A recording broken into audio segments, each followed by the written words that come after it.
Hello, welcome to the Planet Premier League podcast. I'm Mark Chapman. The Premier League returns after the international break, but there is some big international news as well. We'll look ahead to the main match this weekend. That's Liverpool against Chelsea, but we'll also react to the news that Thomas Tuchel will be the next England men's manager. As ever, we're joined by former Manchester City Rail Salt Lake, and as we're talking international football, they've put in the script England under-21 defender Nedum and well, they have Nedum. Hey, listen, it's the fact check. It's real. It's real. That all happened. Yeah, that all happened. Yeah, no issues there.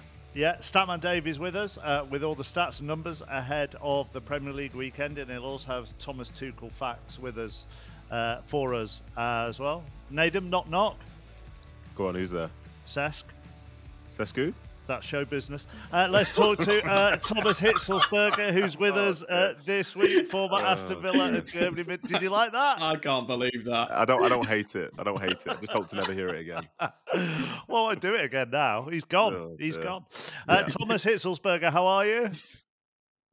Thank you very much for being with us. And what a stroke of fortune that we booked you for this before genuinely, before we knew what England and the FA were about to do. And before we get on to Thomas Tuchel, you were CEO of Stuttgart until 2022. What are you doing now? Well, I'm working as a pundit in Germany, also here in the UK, but also invested in a football club in Denmark. And the third project I'm working on is a restaurant in the West End of London. So I've got many different things on, yeah. And I'm trying to convince Thomas Tuchel to come in. Right. He's on a strict diet. He has been for many years. So I don't think he's going to have our food here in the French restaurant.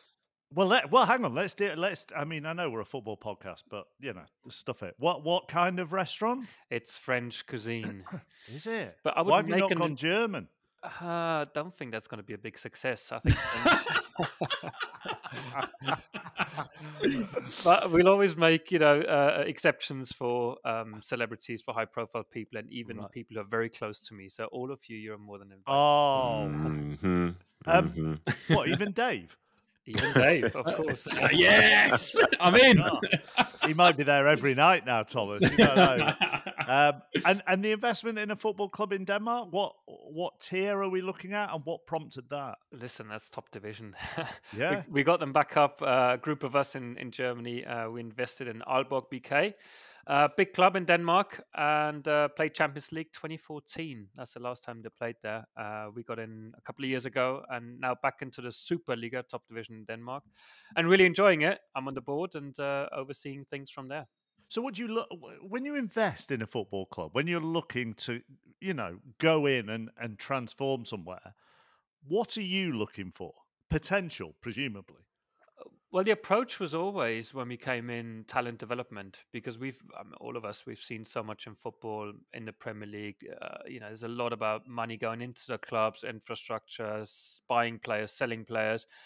And we said we just want to be different in a sense that we look at the academy, we look at the region we're in, and try to identify talents and develop them, and eventually get them into the first team. And be financially sustainable. I know that's a big ask in professional football, but overall, use the resources we have there in the northern region of Denmark and be successful. But, all of us, of course, we want to win football matches and compete with the best teams in the country. So Thomas Hitzlsperger is with us. Let's talk Thomas Tuchel taking over as the England head coach.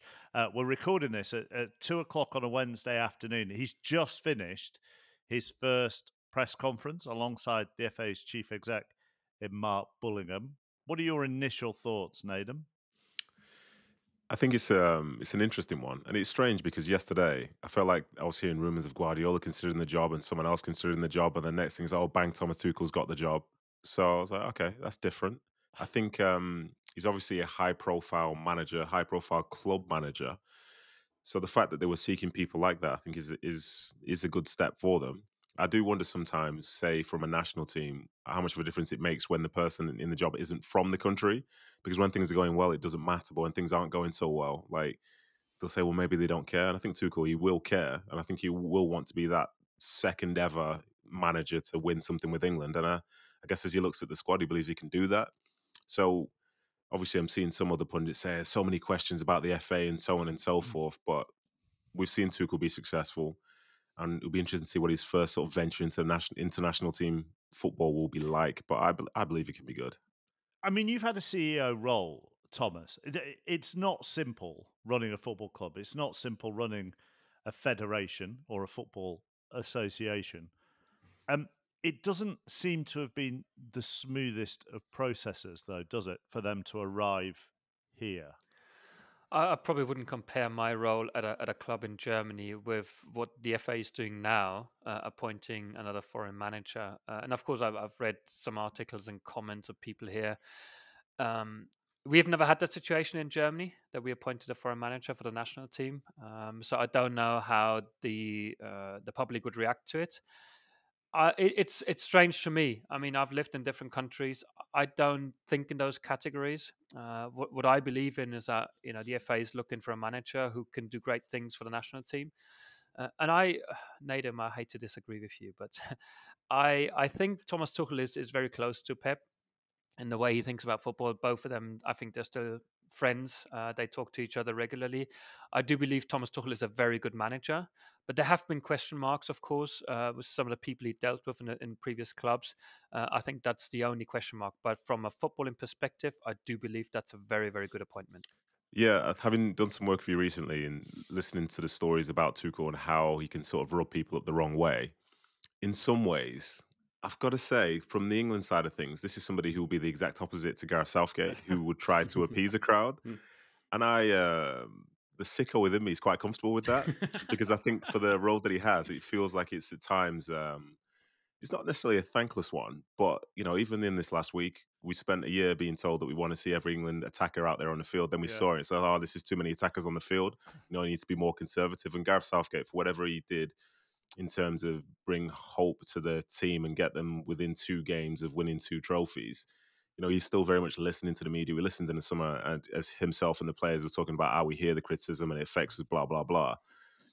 I don't think Thomas Tuchel will care one bit what anybody says, whether it's going to be on this podcast, whether it's going to be, one of the super pundits of English football saying how he needs to change this and change that. And I think that could be quite refreshing. Hopefully it ends up being successful. But I think that side of things, I'm sure that for as much as the process has been quite indifferent from the FA, I don't think that should surprise them. So as a consequence, I think it's going to be interesting for everyone else to come to terms with it. Because when I hear people like yourself and others discuss it, Tuchel does have a lot to say, and he doesn't really care what you think about it either. I would say, he speaks the language, he can read the news and everything. He knows exactly what's going on, but of course he's got the confidence that he can step in and do a good job. In the first place, I think entertain people with the way the team's playing. He sees all the players individually, thinking he can put them together so they play really good football. And I was at the Greece game last week, and I'm thinking that it could be better. And no disrespect to Lee Carsley, because he's tried to go really, offensive and put a lot of talent up front, and it just didn't work out. And all big respect to the Greece team, by the way. And with Thomas, I think the first time when it really matters is the World Cup. So if he's going to qualify for the World Cup 26 and then to really deliver and bring a trophy to this country, he definitely knows what's going on. And he has a huge respect for England, because he said this in an interview before. He feels more appreciated here than in Germany. He's had tough spells in Germany, and it wasn't always the club's fault. Sometimes he was at fault, especially the last one at Bayern. But in this country, I think he really wants to prove a point, and he feels more appreciated than back home. Dave, what have you got for us? So what are you wearing, by the way? It's just some merchandise from a podcast, but it's faded, so you can't really tell. But I like wearing it. It's quite comfortable. It feels like I can go and play. Well, hang on a minute. What, you're wearing another podcast football shirt? We don't need to bring attention to it, Mark. Let's go into the statistics. You're wearing another podcast. I just want to put on today. It's not like intentional. I just put it on. I thought it was going to be some kind of obscure Norwegian second division team. I wish. I really wish. I haven't got those out yet, though. But Thomas, you absolute traitorous sod. Pathetic. Pathetic. This is terrible. Thomas Anyhow. Tuchel at Chelsea, very successful in terms of the points gained. He gained 122 in 63 Premier League games. Only Man City and Liverpool won more points in that spell. In terms of clean sheets, he had more clean sheets than any other team as Chelsea manager in the Premier League, 49 in the 100 games in all competitions. City was second with 44. But just looking at his knockout win rate in England, was 74% of wins coming in those games compared to Gareth Southgate's record of 54%. But I think interestingly, when you go back and you look at each of the teams that he's managed over his tenure as a manager, you're looking at some really, really good players having their best years under Thomas Tuchel. You're looking at Ousmane Dembele in terms of goals and assists back in 2017. Henrik Mkhitaryan got 20 assists, the most in his career. Aubameyang scored his most goals in a single league campaign under him. Mbappe the same. Harry Kane the same. And obviously Mason Mount had his best spell in terms of goals and assists under Thomas Tuchel. So there's some really, really good players there that played great football. And you could also maybe argue that Neymar played his best football, his best goals and assists per 90 under Unai Emery, but he played a little bit longer under Thomas Tuchel and was a massive part in them getting to the Champions League final. Thomas, you mentioned that Germany have never appointed a foreign manager.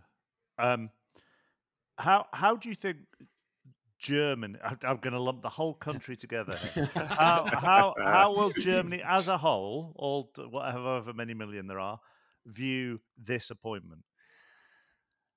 I mean, it's first of all a big compliment to German managers. To have another one since Klopp left the Premier League, left Liverpool. To see that we keep producing really good managers, and even to that degree that a country like England will appoint a German manager, and everybody knows how big the job is. It's top news in German, sports papers. People are talking about it, and really fascinating because, as I said before, people in German football regard Thomas Tuchel as a really, really good manager. But of course, people who don't like him, and the first one to mention would be Uli Hoeneß, the former president of Bayern Munich. They haven't got nice things to say about him as a person. And of course, if you represent a country, now in his case, England, it takes a lot more than just being a good football manager. And that's the big challenge. But it is big news in Germany as well, and people will watch closely what he's going to do, and hopefully. But Thomas, that's I find that a really interesting point, because Gareth Southgate, in many ways, became more than a football manager over the course of his tenure. I don't think he was like that. It had to be like that at the start, but over the course of his time in charge of England, he had to deal with so many different aspects of political society, actually, and talk about war in Ukraine, who was giving missiles to Russia, Israel, taking the knee. There's so many different situations he had to talk about. Have German managers had to do the same thing? You obviously travel and you see different press conferences, and therefore you're across it. Is this a wider subject that international managers had to become more statesman-like, or is it peculiar to England? No, it's quite common now, I think, with big footballing nations, that the managers don't just have to answer questions to the football. It's more than that. And I just remember Julian Nagelsmann after the Euros. He gave a long press conference, as you do when you get knocked out. Yeah. And he was tackling social issues in Germany, about society. He wasn't even really asked about it, and he brought it up. And his transformation is really incredible, because when he started as a manager for Germany and where he is now, he totally understands it's more than just managing a football team and picking the best 11 players to represent Germany. And that's what's happening. And I think it happens with a lot of managers in those big countries. And I think looking back, the Qatar World Cup was probably the height of it, where a lot of managers had to say something. It's gone back a little bit, but still football, because we always say football has the power to reach so many people and do good in the world, that modern day managers can't just talk about football all the time unless they're winning all the time. For sure. And I think this is a two-parter for me now. So interestingly, a German manager coming to manage England is one thing, but given the fact that Jurgen Klopp now has this job with Red Bull, whereby the only way he can get out of it as such is if he gets the German national team job. So it seems like they know who's going to be coming in after Nagelsmann in the World Cup, after the World Cup in 2 years' time. Great. Well, an international team manager to me never feels like a short-term appointment. It feels like something which has the potential to be very, very long. So in Tuchel taking this job now, is there anybody here who can think of a manager that's managed two big national sides? Because I can't think of many. So it's almost like the decision is, well, for Tuchel, this is the international job that, I aspire to have. Because for me, if he does well in the job, his stock will be incredibly high. But then I think that makes him more appealing to club management. And then if it doesn't go well, I'd be surprised if, say, years down the road, they're going to bring in a Tuchel to replace Jurgen Klopp in maybe 10 years' time. And then the second part of it's for you, Dave. Is this another person that's potentially turned down Man United to decide to go and do another job? Is this what we're saying? That job's just like, it's more cursed than anyone could ever wish to have? Is that what's going on? I generally think so. I think that Thomas Tuchel was the best available manager by a country mile. If you look at the available managers, you've got the likes of Niko Kovac, you've got Roger Schmidt. There's a few in there that are interesting, but the gap between Tuchel and the rest was absolutely massive. And if Man United wanted to act, they had to act at the start of this window. Obviously, maybe Thomas was waiting for the call of whether it was going to be Man United or England. That's two pretty good jobs. But I think with Man United, it made sense in terms of the reset, in terms of changing the idea and pressing, in terms of the football, being defensively a lot more solid. So United, are in a situation where we're 7 games into the Premier League and the season may be written off. I was going to point out that Nedum was smirking all the way through Dave's answer, but it actually turned into full-blown laughter. Yeah, sorry. Hey, cut that out, please. Cut that out. Your first point, Nedum, I didn't quite necessarily understand. Are you suggesting that Tuchel took England knowing that he wouldn't get Germany? Possibly, because, as I say, from the German side of things, you get the idea that Klopp will likely be the next German manager. And I think for Tuchel, as is the case with probably most managers, big successful ones that we think of, we don't think of them managing 2 international teams successfully. We tend to think of them as one. So I think it's interesting that a manager of that caliber is making the choice to manage England at this stage of their career, when potentially further down the road, they could have still been an option for Germany. Whereas I was speaking with a friend of Thomas and mine, Archie Rintot, about this yesterday rather. And I can't see, however Tuchel does in this job, from this point, I can't see him managing Germany, which I would have thought for a German manager would be something which you perceive to be a pinnacle. But then, I don't know, maybe I'm missing something there. But like I say, can anyone think of two nations that are successful managers that managed to be in charge of for a period of time? Can anyone think of any? The only one that comes to my mind is Roy Hodgson, obviously very successful with Finland, Switzerland and England. Now, I've been looking, there isn't many. Carlos Alberto is probably the most successful in terms of with Brazil, but also with Saudi Arabia, so competing on 2 continents. But there aren't any I can't think of that are like, let's say they go Spain, Germany, or France, England. Roberto Martinez, Belgium, Portugal. Yeah, that's probably a great shout, yeah. Does this rule him out of Germany, Thomas? Thomas Tuchel, you mean? Yeah. Well, lately there's always, there's been the talk about Klopp having a clause in his contract, and Red Bull they denied. So he hasn't got a clause in his contract. He can't leave for the Germany for the national team. And when you're in Thomas Tuchel's position and you think like, okay, Nagelsmann is there now. He's still a very good manager, and Rudi Völler and the president of the German FA, Bernd Neuendorf, they keep talking about extending Nagelsmann's contract. So they seem very, very happy with him. And then if he's not good enough anymore, then everybody wants Klopp. So in Tuchel's position, you think like, okay, they will not hire me. So I look elsewhere. And as I said before, he feels more appreciated abroad. He's done well for Chelsea, if I may say so. And then he loves being here. And just the fact, and I said earlier, hopefully, so I wasn't quite sure how this was going to end my sentence. So now I think he's hoping to play Germany at some stage, obviously in a big tournament. I mean, can you just imagine putting one over Germany in the World Cup? Wouldn't that be sweet for him? I think that probably would be sweet for him. What does it say finally for you, Nedum, about the state of English head coaches, managers, coaches? Oh gosh, that is a grenade. I would say right now, some of them are probably perception-wise a bit underdeveloped, because when we saw Southgate leaving his position, we saw the odds of people who could be brought in, and there weren't many names which you could hear lots of English people say, yeah, we really want him or we really want that guy. You know, whether we're talking about Graham Potters or say like Eddie Howe's, and these are people who, well, especially in Eddie Howe, who's doing a good job now, you could say, for Newcastle. But it's international football and it's England, so it's in this weird position where like, oh, the name needs to excite me. Why does it need to excite you? You know what I mean? Like, did De La Fuente excite the Spanish audience before he went on and won the Euros? Probably not. But yeah, I think it's going to be a tough one for some of those aspiring managers to see, but it looks like they'll have some time to try and boost their name and make sure that when the opportunity comes, they're available and they can do a really good interview that could convince everyone that they're going to be, you know, the saviours of English football. It's on the whole game, though, Dave, isn't it? You know, they don't get that many opportunities. Let's be honest. Last English coach to win a domestic trophy was Harry Redknapp.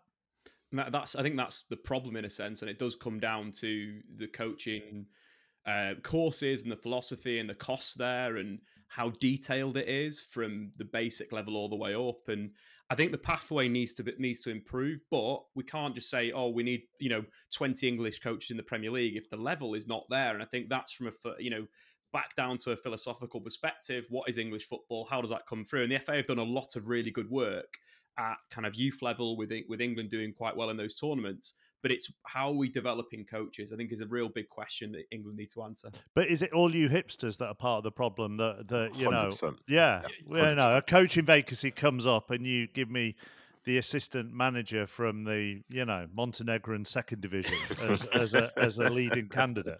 Well, I think as well it's part of the nothing against Montenegro. Can I just say, if you're listening, Montenegro, get on the email. Anyone from Montenegro who coaches, like Chapman has come for you. All of a sudden, I'm public enemy number one of the Montenegro coaching community. But anyhow, back to your point.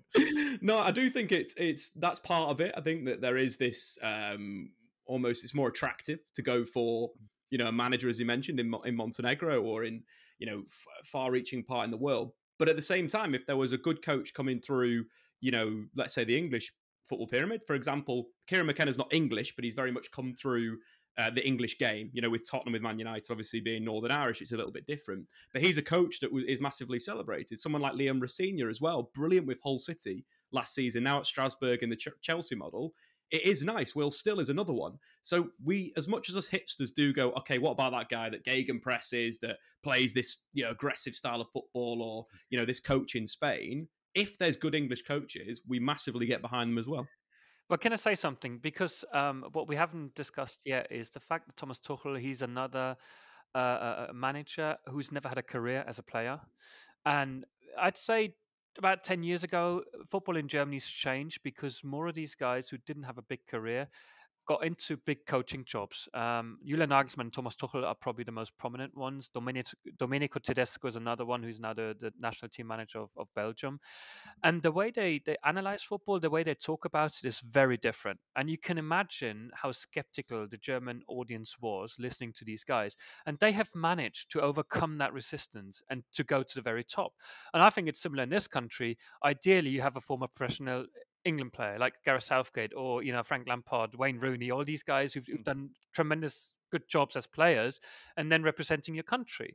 But that's not the case. And I think you might agree with me. Some people here are very skeptical of former Premier League players and full internationals becoming very good managers. So and Thomas Tuchel and Julian Nagelsmann have definitely managed to overcome that and do really good jobs without having a playing career. Yeah, I was going to say that's a very good point that Thomas has made, and I think in regards to the coaching side of things, I think Dave was alluding to a point which I see all the time, because you're talking about McKenna at Ipswich, you're talking about Rosenior at Hull, and these guys, they sort of cut their teeth, it feels like, in lower divisions. Then they get to the Premier League with the same team, and they're doing so well that there's a buzz around them to go and manage somewhere bigger. Then they arrive somewhere bigger, and then we're left in a position like we had with Graham Potter, where people are saying, well, it's probably too big for them. Well, we don't know if that's necessarily going to be the case, but a lot of the positions of the teams which are higher up in the division, the market for them is the world. So as a consequence, some of those English managers and British managers go up against some of the biggest names that you can imagine because those clubs can afford to bring them in. And I understand that from a club perspective. But then when it comes down to an international manager's perspective domestically, it always feels, well, at the moment, it feels like it's always going to be a big call to promote an English manager to take on that England job, which shouldn't be the case because other countries around the world are doing it. And I think historically, something like the World Cup, there's never been a manager not from the country that's won it, I believe. So that's something that I think you should aspire to do. But where we're at now, just socially and pressure-wise, it seems very unlikely from an England perspective. So let's turn our attention back to the Premier League. We return after the international break with a huge game on Sunday. Liverpool taking on Chelsea at Anfield. Is this, Nedum, the start of Liverpool's run where we find out about them? Oh, yeah. We've been looking for this for a little while, haven't we? Yeah. Once upon a time, we thought it was the game against United, but it turned out that was just... leave it alone, man. Turned out that was a bye week, wasn't it? Wow. Yeah, you could definitely say that. I think with this game against Chelsea, I'm still very much a believer that Liverpool are favourites for this, and rightly so. But to have this game, then the next domestic game to be Arsenal away, those are two tough tests because this is a Chelsea side that have probably outperformed what a lot of people believe that they could be. And it's still early in the season, small sample size. But one thing they've got going in their favour, I think they're second top scorers in the division right now. That's hugely impressive. And I think they've got 10 of those goals away from home. So go into Anfield, they won't have any fear because they're in a position where they have form, they have belief, and they know that it can cause issues. And Liverpool, we can talk about the test in terms of result, but I think defensively, Liverpool have been very good overall this season. I'm sure Dave's got some data for that. Well, here comes a really tough challenge potentially. And I think I'll be more so looking to see how they defend against Chelsea as opposed to the attacking side of things, because I think, they're always capable of scoring. But it's definitely a test. And, I talked about the Premier League games. I forgot about the fact that they're playing Leipzig away in the midweek in the Champions League as well. So it's a really good week to see where Liverpool are at. To still know it's not definitive, but how does Slot pick his teams? How does he set up for these three different sorts of games? And can they come out with like three big results? Because if they do, why would anybody doubt them?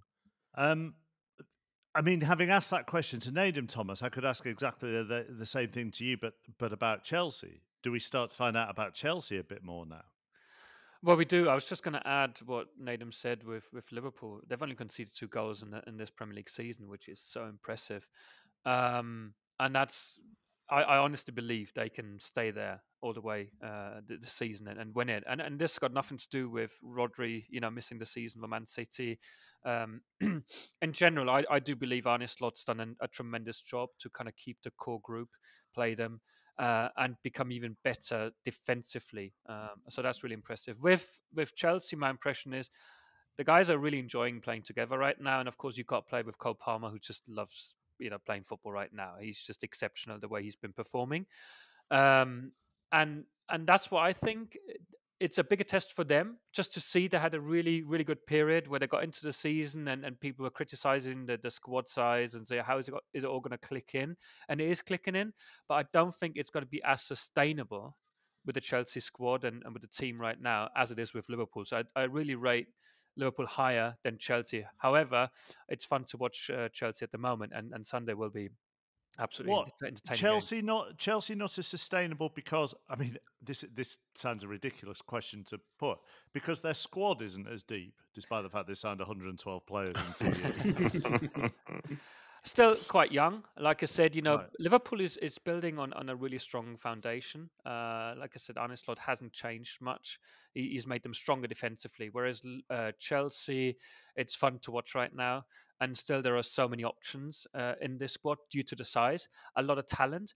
And probably that was the long-term goal of the the Chelsea owners, to say, we bring in a lot of talent, and eventually, they need some time to really get going. But then we've amassed a lot of talents, and we need a good manager to get it all together. So this season, we're seeing glimpses of it, and I think a lot of people are surprised to see them doing this well already. But I think it's going to take even longer for them to be real title contenders. But they're playing strongly at the moment. I think my perception of teams like Chelsea, who are very young, I think we've said before on the show, there was a game where I think it's Sanchez and Cucurella, the 2 oldest outfield starters that they have at the age of 26. Everybody else is like 23 and below. And I think they use this talk in lots of American sports, and they spend a lot of time talking about ceiling and floor. And I think for younger players, that variance is far bigger than the ones who are more established, because going into this game against Liverpool at Anfield, which is one of the toughest places to go in world football, you could talk me into believing that they're going to win, but you could talk me into believing that they're going to lose about 6-0. And I think some of that is due to some of the traits that young players tend to have. Their ceiling can be so high, but at times things can just cave in, they can collapse. This is something that we saw for periods last year, like the most inconsistent team we could imagine. Oh, this is amazing. Oh, no, wait a minute. They've lost at home for the 3rd game in a row. Yeah. So that's the thing for me in younger teams and younger players. And that's why I think as they get older, it starts to refine, and then you know what to expect from a side. And for me, that's the real sign of a quality side, because, they've been there, they've done that so many times before. Dave, do you have Chelsea's expected ceiling and expected floor stats? Yeah, the expected ceiling is really high with this squad. The youngest in the Premier League at 23 years old, about 2 more years younger in terms of the starting 11 and the next best side. But just in, looking at a few of the things the guys mentioned there, Liverpool's defensive record's great. Thomas mentioned just the 2 goals conceded in the Premier League this season. They kept a clean sheet in 75% of the matches in the Premier League under Slot. Their expected goals against is the best in the Premier League at 0.73, only better by Juventus in Europe. In terms of Cole Palmer, he's someone that is really consistent already. And as Nedum's kind of talking about, his ceiling is kind of quite consistent right now. Only Lewandowski and Omar Mamouche have been directly involved in more goals in Europe's top 5 leagues than Palmer. He's been directly involved in 6 goals in his last 3 appearances for Chelsea. And I think players that are like that, like Nicholas Jackson, is a really interesting one. He's a player that might not be as clinical right now as he will be in his career. But just looking at the data in terms of XG that's accrued, only Haaland in the Premier League's had more than Nicholas Jackson. So there's big potential for a lot of different players in that Chelsea squad. If Dave's talking about Palmer there, and we talk about Liverpool's defensive prowess, is this a battle? Could this be won and lost, Thomas, between Palmer as a 10 and Gravenberch as a 6? Well, thanks for mentioning that, because that's a really good matchup on the weekend. Gravenberch deserves all the credit this season, the way he stepped in that central midfield role, dominating that midfield. I look forward to seeing that pair. However, with Liverpool at that level, defending so strongly, it's not just the back 4 and the number 6 in front of them. It's the entire team. It's, when you want to control games, when you want to keep the ball away from the goal, it takes the entire team. And that's what I said, that everybody knows each other, more or less. They know how to go forward. They know how to win the ball back. But overall, Gravenberch has been the most exciting player this season for them, amongst many very, very good players. But these two, Palmer and Gravenberch, they will definitely have a good matchup unless Palmer decides to go wider and escape Gravenberch. Yeah. And then it's how... Yeah, go on, Dave. Just a little bit on that. Looking at the numbers, Chelsea on the break have been very, very good, which wasn't really the same under when he was a Leicester manager. But Chelsea have taken 11 shots from fast breaks in the Premier League this season, which is more than any other side. Liverpool have got the 5th highest average defensive line in the Premier League, and 50% of the goals Liverpool have conceded have come from fast breaks. Only Spurs have scored more goals in the Premier League in fast breaks than Enzo Maresca's Chelsea. So it could be this weird situation where we expect Enzo Maresca maybe to go out there and dominate the ball like a Pep Guardiola discipline, but it might be actually on the break where this game's opened up. What constitutes a fast break? That is a shot within around 10 seconds of... Well, hang on. You're a statistician. You can't give me a round. This is what he does, Shoppers. Does it every week. What week. Constitutes... Is there such a thing as a slow break? A fast break is an attempt created after the defence quickly turn over the ball in their own half. Yeah, obviously, but that's still... what it's defined as. All I can do is the exact definition. What I don't want to get wrong is the definition incorrect. So that's the definition. Right. So it's just a break then. Sorry for being pedantic, but I'm intrigued about. I am genuine. I may sound like a right arse, but I am interested in what constitutes a fast break. So it's winning the ball back in your own half, quickly turning defence into attack, and creating a chance from that moment. Chappers, I would say you probably represent 90% of the audience listening today. What? You know what I mean? We're all arses. Well, I mean, I don't want to. Come on, don't throw them all under the bus. But yeah, you know what I'm saying. You know what? Let's talk about one of your former clubs, Aston Villa, shall we, Thomas? Before we end this pod, let's move on. They're at Fulham on Saturday. They're fifth in the league. Their only defeat was against Arsenal, which they and a lot of their fans will argue they probably should have won as well. And they've won both games in the Champions League so far this season. Has it surprised you in any way that they've just continued where they left off? Not really. And Dave, sorry to take this away from you, but I did look into the Villa stats this season, and I'd say love that. How many fast breaks have they had, Thomas? I couldn't find that metric. I couldn't find the fast breaks. But just a very eight Thomas this season, 8. So just 3 behind Chelsea. So pretty efficient. That's a stat behind the paywall. That's a stat behind the paywall. Right. Does it all. But according to the stats that I've read, they shouldn't have drawn against Ipswich. Ipswich was a better team. At the weekend against Man United had a better XG. And Bayern Munich was interesting. Obviously, I watched this game where Villa was able to change their style of play to focus on a fast break where they sat really deep, right? Had very little possession. The XG was very low, and yet they won the game. And I'm not surprised by looking at them, but the fact that Unai Emery can do various things with his squad is really impressive. Usually he wants to control the game by having more possession and more passes and everything. But he was able to change the approach and say, we're playing Bayern Munich. I know this team. I've played them before. I know how Vincent Kompany, wants to play. We just do something different. And it worked out. In the end, they won again, bringing on John Duran. And that, for me, means I'm not surprised how well they're performing again this season. The only concern is obviously will the players stay fit? There's so many games at the highest level. But overall, I'm not surprised, and I would expect them in the top 6 again this season. I know it's quite ambitious, but I would say so. And I'm a bit biased. Forgive me. For that. No, but on current, I know Nedum Thomas has given us a few stats where they maybe weren't at their best. But when you look at the wider body of Premier League teams, they are in the top 6 easily. Yeah, you would say so. I think some of the other teams that are sort of pushing for that top 6, say like a Spurs, have sort of let us down when we've sort of put them on a pedestal that they can do better. So I think for Villa to have a level of consistency whereby they can still gain results without, say, perfect performances, I think that is a strength. And that's something that we see from some of the better teams in the league. So I think they're they are in a good position.